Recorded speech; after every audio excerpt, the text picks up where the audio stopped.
ஒரு வீடு கட்டுகிறோம். இப்படி வீடு கட்டுற போது இத்தனை அடி அகலம், இத்தனை அடி நீளம் இருக்க வேண்டும். இந்த இடத்துலதான் சமையல் அறை இருக்க வேண்டும். அக்னி முனையில சமையல் அறை இருக்க வேண்டும். வாயு முனையில இருக்கணும்.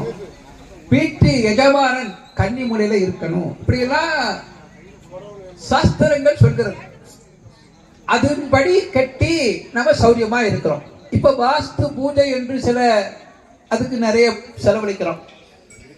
ஏதாவது வீட்டில் கொஞ்சம் குறைபாடு இருந்தானா வாஸ்து நிபுணரை அழைச்சிட்டு வந்து வீட்டில் ஏதாவது குறை இருக்கா, அப்படியெல்லாம் இல்லாமல் முறையாக ஒரு கோவில் கட்டப்பட வேண்டும் என்றால் இன்னென்ன ஸ்தானத்துல இன்னென்ன தெய்வம் இருக்க வேண்டும் என்று நம்முடைய ஆகமங்கள் சொல்கிறது. அப்ப அந்த ஆகம முறைப்படி கட்டப்பட்டால்தான் அந்த ஆலயத்துல சுவாமிக்கு ஒண்ணு கிடையாது, நமக்குத்தான்